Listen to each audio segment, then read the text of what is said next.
I never imagined the people I'd give everything for would be the ones quietly breaking me apart.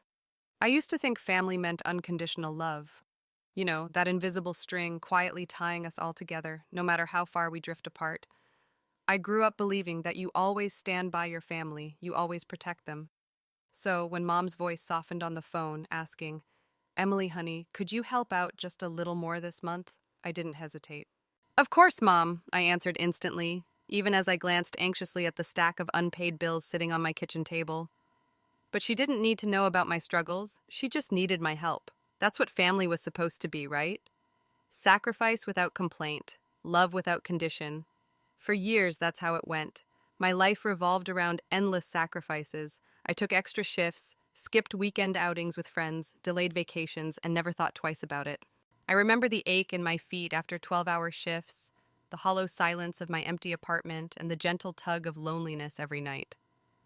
But I brushed it off, convinced it was a worthy price to pay for keeping my family safe. Every month, my younger sister Chloe would text casually, "Hey sis, can you spare some cash? It's tight this month." Every month, I'd transfer money without question. My younger brother Alex called less frequently, but when he did, it was always urgent. His car broke down, his credit card maxed out again, or some other emergency that I couldn't ignore. And each time I stepped in, I was their safety net, their quiet protector. Yet beneath my composed exterior, doubt slowly crept in. I felt a heaviness I couldn't name, a quiet whisper at the back of my mind asking if anyone actually noticed my sacrifices, or worse, if anyone really cared. I quickly silenced that whisper, afraid to face the truth it might reveal. Then came the night everything changed, the night my phone vibrated loudly on the bedside table, jolting me awake. Chloe's name flashed across the screen. Confused, I picked it up and answered with a sleepy, cautious, "Hello?" No response, only muffled voices and faint laughter. I almost hung up, assuming it was just another accidental dial. But then, clear as crystal, I heard my own name. God, can you imagine Emily's face if she found out? It was Chloe, amused, almost mocking. "Come on, Chloe, Emily doesn't have a clue," Alex's voice chimed in. "She thinks she's our savior. It's hilarious." My mother's familiar laughter, a laughter that had once soothed me as a child, now sent a chill down my spine. "I almost feel sorry for her," Mom said, her voice dripping with condescension. Almost. In that moment, sitting frozen on the edge of my bed, something inside me broke quietly, sharply. It wasn't anger or sadness, not yet. It was shock, raw and numbing, a betrayal so deep that breathing felt like an impossible task. They laughed again, carefree, oblivious to the fact that I was silently listening, a shadow in the dark, hearing every cruel word that sliced through the fragile thread I'd mistaken for unconditional love. That night, in the quiet darkness of my bedroom, I realized something terrifying and powerful. My entire reality was built on a lie. My family didn't need my sacrifice, they expected it. They weren't leaning on me because they had to, they were using me because they could. And that realization, brutal and honest, changed everything. I sat frozen, the phone pressed painfully against my ear, heart pounding in my chest. The laughter faded into background noise, replaced by a high-pitched ringing in my ears. My mind raced, replaying their words like a cruel echo stuck on repeat. "She thinks she's our savior. Hilarious." I tried to steady my breathing, desperately hoping this was a twisted dream, a dark joke, or a misunderstanding. Yet deep inside, a quiet voice whispered the painful truth. This was real. My family, the people I'd sacrificed my life for, were casually tearing me apart while sharing drinks and laughter. My hand shook as I slowly lowered the phone. The call had disconnected without any of them realizing their careless mistake. I stared numbly at the dark screen, feeling a surge of raw emotion rising inside me, a dangerous blend of hurt, shame, and disbelief. In that moment, I noticed my reflection in the bedroom mirror. I looked hollow, eyes rimmed red with unshed tears, but beneath that sadness, a quiet, fiery resolve began to glow. For the first time, clarity pushed through the fog of denial. I wasn't helping them, I was enabling their cruelty. I'd spent years convincing myself I was needed, but tonight proved something painfully different. I was simply useful. Unable to sleep, I paced my room, replaying every sacrifice, every missed opportunity, every quiet moment of loneliness, feeling their laughter echo around me. My heart twisted bitterly when I remembered how proud I'd been to help Chloe pay for college or to bail Alex out of trouble. How many times had I turned away from my own happiness, my dreams, to keep them comfortable? By dawn, exhaustion had given way to something stronger, determination. I wouldn't be their victim anymore. I didn't know exactly what I was going to do yet, but I knew one thing for sure. I would no longer quietly hand over my life and resources to those who took my kindness as weakness. As the first light filtered through my curtains, my phone buzzed again. Chloe's name lit up the screen innocently as if nothing had happened. I hesitated, then opened her message. Morning, Em. Can you send over a little extra today? Things are tight again. Love you. I stared at the message, the warmth of her words now feeling manipulative rather than affectionate. But instead of confronting her immediately, I simply typed back, Sure, I'll handle it. As I hit send, a new resolve surged through me. I wouldn't confront them yet. I'd let them think everything was normal, that I was still their predictable, easily manipulated Emily. Because this time, I had a different plan in mind, a plan that would finally set me free. The following days passed in a blur of quiet turmoil. Outwardly, nothing had changed. I went to work, smiled at colleagues, and dutifully answered my family's endless stream of texts. Yet beneath the calm mask, a storm was brewing, building strength with every forced smile, every polite response to Chloe's endless shopping sprees, Alex's irresponsible mishaps, and my mother's carefully rehearsed pleas for money. One evening after work, I found myself sitting alone in my small apartment, bathed in the flickering glow of the laptop screen. The apartment felt smaller now, stifling, almost suffocating, as if the walls themselves whispered accusations of my naive generosity. My fingers hovered over the keyboard, hesitating for a moment before typing words that felt strangely foreign. Therapist near me. My heart beat a little faster as I stared at the search results. I'd always thought therapy was for other people, people who couldn't handle their own problems. Yet here I was, finally admitting I needed help, and strangely, it felt freeing. As I clicked through profiles of calm, smiling professionals promising clarity, I felt a quiet hope bloom, fragile but undeniable. The therapist I eventually chose, Dr. Bennett, had a gentle face and eyes that seemed to radiate kindness even through the screen. Our first session felt awkward, my voice hesitant and trembling, but slowly, her calm questions began unraveling layers I'd hidden even from myself. Emily, she asked softly, when was the last time you did something just for you? The question caught me off guard. My mind went blank, a painful realization blooming inside my chest. I shook my head, eyes suddenly hot with tears. I couldn't remember. I had been so busy holding everyone else's lives together that I'd forgotten about my own. In the following weeks, each therapy session peeled back another layer of my misplaced loyalty and hidden resentment. I began journaling, filling page after page with truths I'd always buried deep, scared to confront. I wrote about Chloe's new designer handbag flaunted right after asking for rent money, about Alex's reckless spending while claiming poverty, about my mother's carefully scripted tears, and about the empty void in my own life that I'd willingly overlooked. Then came the real challenge, creating distance. My therapist suggested gently pulling back, taking small, intentional steps to reestablish boundaries. At first, it felt impossible, terrifying even, but I began by turning down a single dinner invitation from my mother, something I'd never done before. It's just one dinner, I whispered to myself, heart pounding with irrational guilt as I texted, Sorry, Mom, I can't make it tonight. Her reply arrived within seconds. Oh, okay, Emily. I suppose we'll just manage without you. Her words twisted sharply in my chest, but this time, instead of giving in, I closed my eyes and reminded myself of what I'd overheard on that fateful night. It hurt, yes, but strangely, it also felt empowering. Days later, Chloe called, her voice bright, oblivious as ever, asking casually for money to fund another impulsive trip. This time, instead of automatically agreeing, I simply replied, Let me check first, Chloe. Things are tight this month. I could hear the surprise in her hesitation, the quiet confusion as she stammered, Oh, okay, no worries, just let me know. I ended the call, heart racing but filled with a newfound sense of strength. It was a small step, but it was mine. And for the first time in years, I felt I was taking back control of my own story, piece by quiet piece. Yet, just as I thought I was finally finding balance, my phone buzzed again late one night. It was Alex's name flashing urgently across the screen. I picked up, preparing myself for the familiar emergency, but this time his words cut deeper. Emily, something terrible happened. It's Mom. My heart slammed painfully against my ribs, panic creeping up my throat. Alex's voice trembled in a way I'd never heard before. Real, raw, stripped of arrogance. "What happened?" I managed to choke out, gripping the phone until my knuckles turned white. "Mom had a breakdown," Alex whispered, sounding lost, almost like a child. "She collapsed. They took her to the hospital. Chloe's already there." Instinctively, I stood, my keys and jacket in hand, before I even realized what I was doing. Old habits were hard to break, and the pull of family emergencies had always been my Achilles heel. Yet, just as I reached the door, Dr. Bennett's gentle words echoed in my mind. "Set boundaries, Emily. Before rushing in, ask yourself, what is real and what is manipulation?" I paused, frozen in place, my breath uneven. Was this genuine? Could they go this far to drag me back into the cycle to regain control?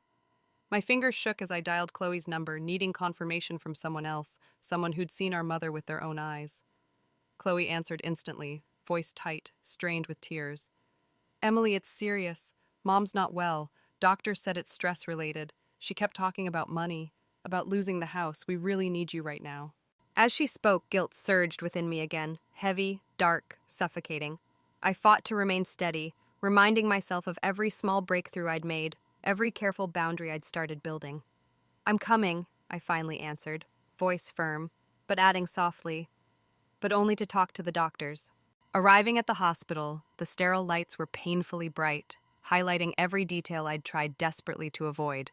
The drawn look on Chloe's face, Alex's restless pacing, and finally, the pale, fragile woman in the hospital bed who looked nothing like the mother who had so casually mocked me just weeks before. A young doctor approached, clipboard in hand, his expression calm but serious. "It appears your mother experienced severe anxiety," he explained gently. "She mentioned financial stress, feeling unsupported, abandoned." I flinched at that word. Abandoned. Another subtle jab meant just for me. I glanced sharply toward Chloe and Alex. Chloe stared down at her perfectly manicured nails, avoiding eye contact, while Alex shifted uncomfortably.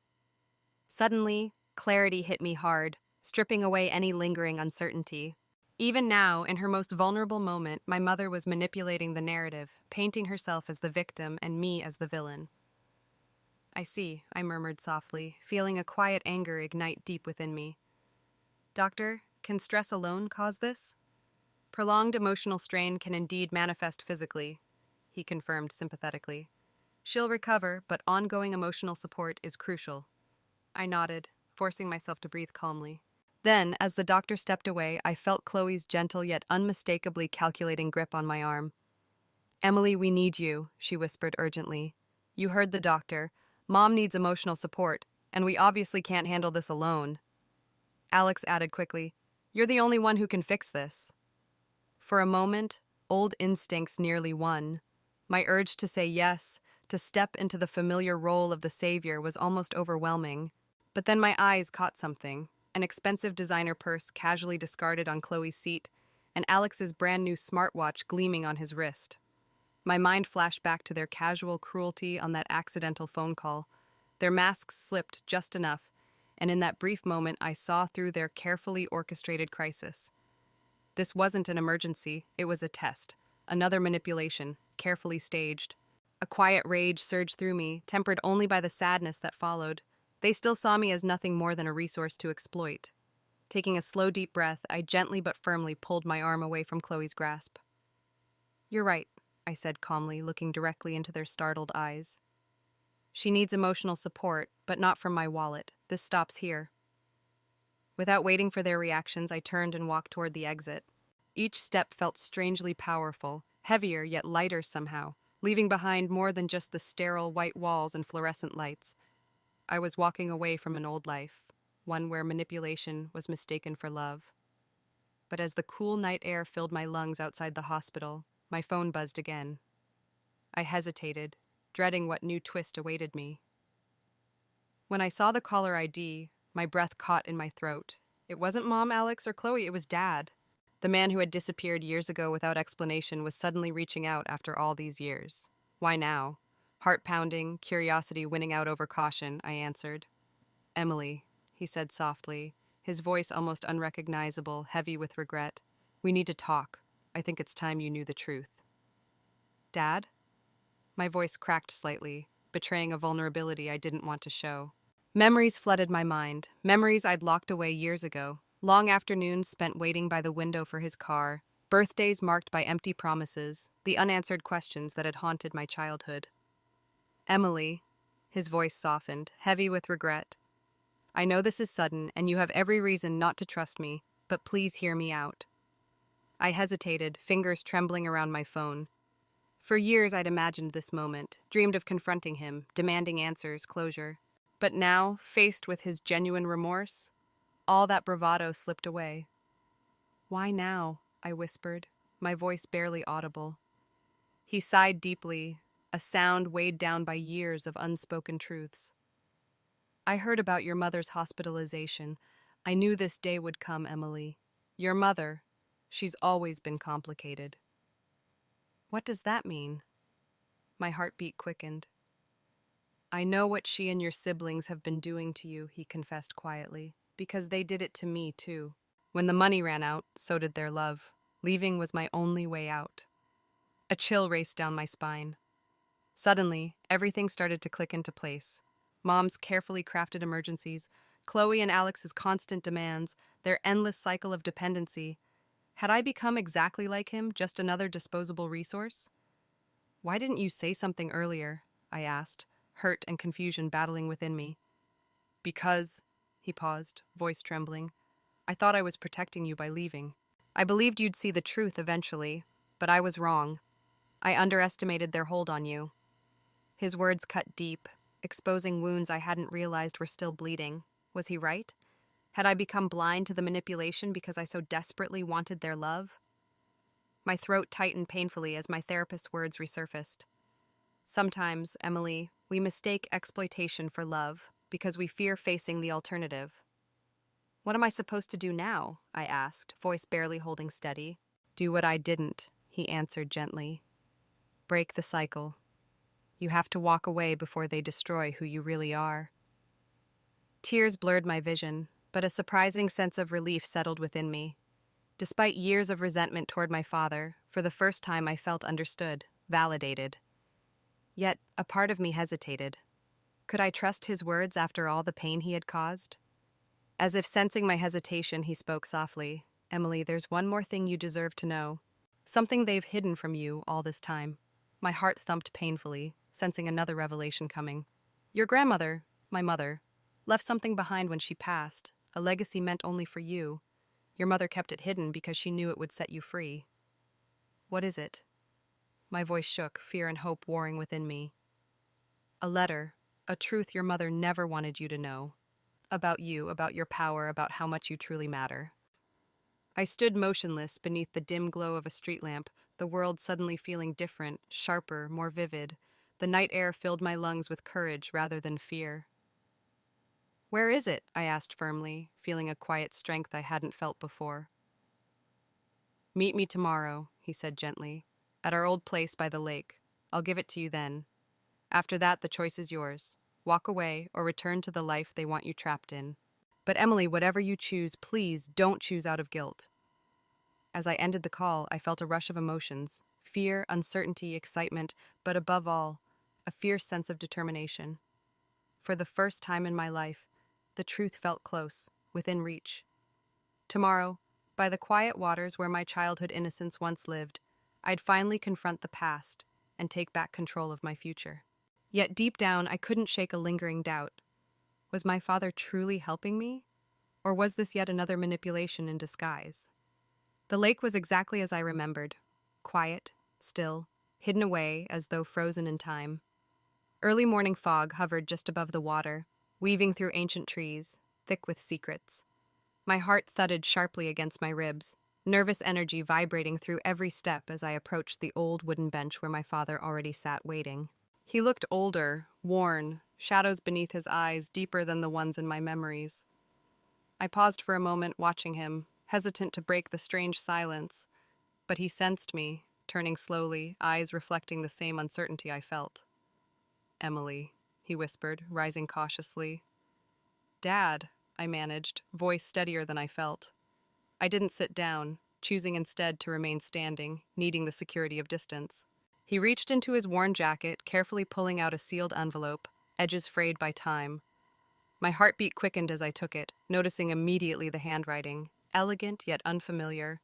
The ink faded, yet clear enough to read my name, Emily. "It was your grandmother's final wish for you to have this," he said quietly. "Your mother hid it away because she feared losing her grip on you." Slowly, hands trembling, I opened it, fingers brushing over delicate paper. The words felt alive, powerful, bridging the gap between past and present. "Dear Emily, you may not remember me well, but I've watched over you from afar. Our family has a pattern of mistaking sacrifice for love. Your mother, my daughter-in-law, chose comfort and manipulation over honesty and growth. Don't follow in her footsteps. My greatest regret was staying silent when I saw my own son lose himself in the very cycle you're caught in now. I've left you something, a small inheritance, enough to give you freedom, to build a life truly yours. Break the cycle, Emily. Be brave. Be free." My hands trembled violently as tears blurred the words. It felt as if my grandmother was reaching through time, offering the guidance I desperately needed. Yet something still didn't add up. I looked sharply at my father. "Why didn't anyone tell me? Why hide this?" He sighed, unable to meet my eyes at first, then spoke quietly, shame coloring every word. "Because your mother convinced us it was for your own good. She believed you'd abandon her if you had freedom, independence. We all went along, trapped by our own weakness." "So why now?" I challenged, voice shaking with contained emotion. "Why suddenly care after all these years?" He finally raised his gaze, eyes filled with regret, honesty raw and painful. "Because seeing your mother do to you exactly what she did to me finally woke me up. Emily, if anyone can break this curse, it's you. I failed, but you don't have to." The lake was utterly silent, my father's words echoing deep within my chest. This moment felt both surreal and painfully real. A crossroads I couldn't avoid any longer. Before I could respond, my phone vibrated sharply, cutting through the heavy silence. Chloe's name appeared, an anxious stream of texts flooding my screen. "Emily, where are you? Mom's been discharged. She keeps saying she needs you urgently. Something feels off. Please come." My heart sank. Another manipulation, another test, or perhaps a genuine cry for help? My father noticed my hesitation. "Go if you must," he said softly. "But remember, Emily, you don't owe anyone your happiness, your life, your choice." I clenched the envelope tighter, the weight of generations of pain, hope, and responsibility heavy in my hand. Turning away from the lake, I felt as if I was standing at the crossroads of my life. Returning to my family meant stepping back into familiar chaos, yet ignoring this plea felt dangerously like abandoning them completely. One thing was clear: I couldn't keep running from reality. It was time to face them head on, this time, armed not with blind loyalty, but the powerful truth I'd finally uncovered. Taking a deep breath, I met my father's eyes. "Thank you for telling me." Then, gripping my grandmother's letter tightly, I turned back toward the path, stepping boldly forward, ready to confront whatever awaited me, determined to finally end this cycle, no matter what the cost. When I arrived at my mother's house, every nerve in my body felt raw, stretched tight like a frayed rope on the verge of snapping. Standing before the familiar front door, I paused, fingers hesitating inches from the handle. Memories echoed painfully inside me, the countless times I'd stepped inside, surrendering myself without question, silently giving away my dignity piece by piece. But today was different. Today I held not just a letter, but the clarity of generations, and I felt stronger, ready to finally confront the truth. The door swung open suddenly, interrupting my thoughts. Chloe stood there, eyes wide, anxious, yet something else lingered beneath her gaze. Uncertainty, perhaps even guilt. "Thank God you're here, Emily," she murmured, stepping aside to let me enter. Her voice was softer, less assured, different from the confident, entitled Chloe I'd grown accustomed to. Inside, the atmosphere was tense. Mom sat on the couch, wrapped tightly in a blanket, looking fragile and worn, yet my heart twisted at the realization that even now, I couldn't fully trust what I saw. Alex hovered nearby, his expression unreadable, a guarded distance separating us all. "Emily," my mother began weakly, her voice strained with emotion. "We need to talk." I stood firm, letter clutched securely in my hand. "Yes, we do. Yes, we—" Silence hung thickly, and I could feel their gazes on me, expecting, waiting, perhaps hoping I'd crumble under the familiar pressure. but I refused to play the role they had written for me any longer. Taking a deep breath, I began calmly. I spoke with Dad. He told me things about our family, about the lies and the manipulation, about the reasons he left. Mom's eyes widened, panic briefly flickering across her face before she masked it quickly, replaced with familiar indignation. Your father abandoned us, Emily. He's no saint. Whatever he told you, it's a lie. Is it? I challenged softly, pulling out the letter from my grandmother. Or were you afraid of losing control over me if I knew the truth? She stared at the envelope, visibly shaken. Chloe and Alex exchanged uncomfortable glances, clearly caught off guard by this unexpected confrontation. I've given everything I could to this family, I continued, voice steady but sharp. But it's never enough, is it? You never needed me. You needed what I could provide. And when Dad couldn't pay anymore, you replaced him with me. Alex shifted nervously, breaking the silence. Emily, it's not like that. Then what's it like, Alex?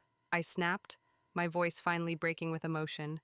You call only when you need something. Chloe spends my money on luxuries she claims she can't afford, and Mom, you pretend to be helpless every time I question you. You've made me feel responsible for your happiness for years, but I'm done. Mom rose shakily, anger flaring in her eyes as she abandoned the fragile act. You think you can lecture us, Emily? After everything we've done for you? What have you done? My voice trembled, tears stinging sharply. Aside from guilt-tripping me, manipulating me, and hiding the truth from me? She hesitated, breathing heavily, unable to respond, and for the first time, Chloe stepped forward, voice quiet but firm. Emily, you're right. I knew about Grandma's letter. I knew everything, and I'm sorry. I should have said something sooner, but I was scared. Her honesty cut through the tension, catching me off guard. I searched Chloe's face, sensing genuine remorse but wary still. Alex, clearly shaken by Chloe's admission, stood frozen, torn between loyalty and pride. You've kept me trapped, Mom, I said finally, regaining control of my voice. But now I understand, I allowed it. Because I was afraid to lose you all. But real family doesn't take without giving back. Real love doesn't manipulate or exploit. Silence settled again, heavier now, as each of us absorbed the painful truths laid bare.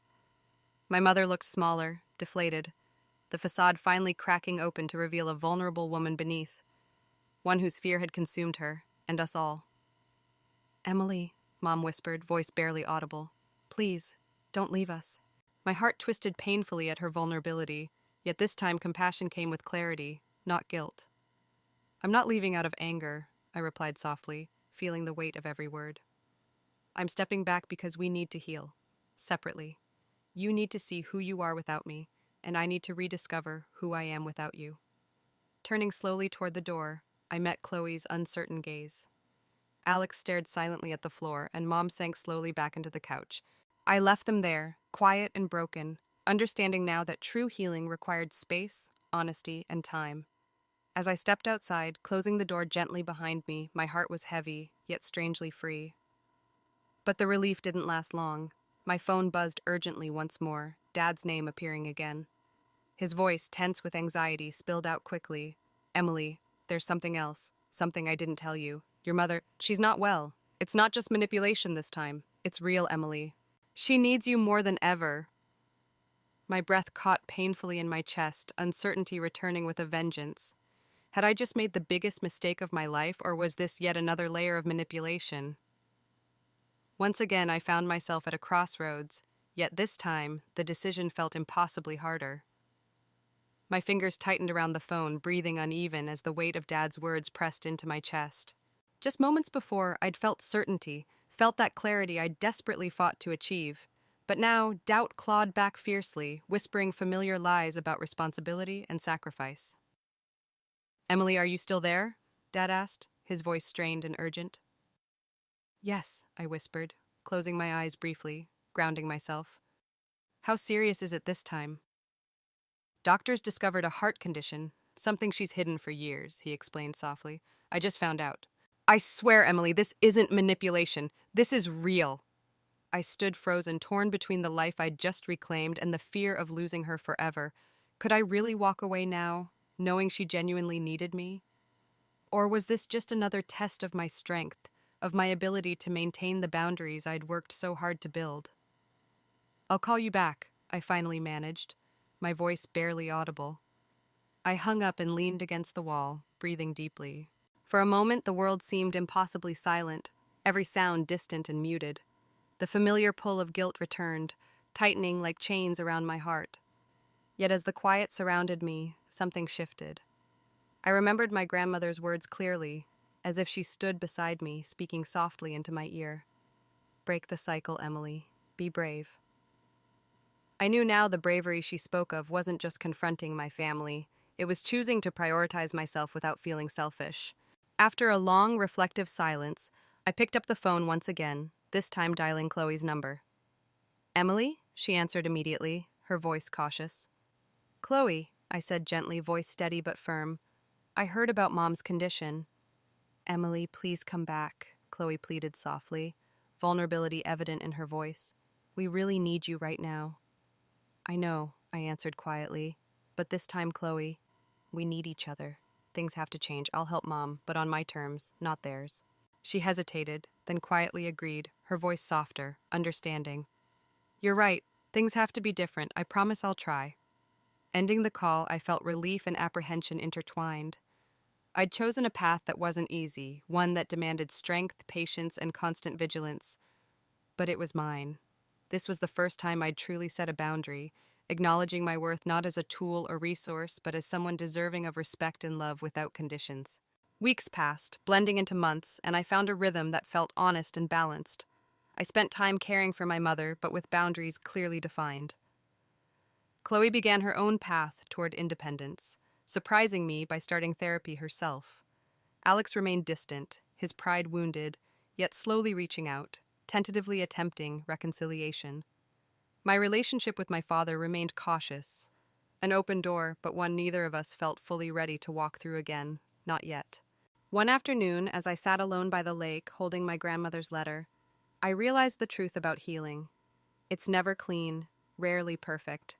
Sometimes it feels like moving forward, other times it feels like standing still. But healing always begins with courage, the courage to choose yourself, to break harmful cycles, to redefine what family truly means. And as I sat quietly, watching sunlight dance gently over the water, I understood clearly, perhaps for the first time, that I was finally free. Not because everything had resolved neatly, but because I'd learned to embrace uncertainty, to set healthy boundaries, and above all, to value my own happiness without guilt. My story wasn't complete, maybe it never would be, but for now, sitting quietly beneath the afternoon sun, that felt enough.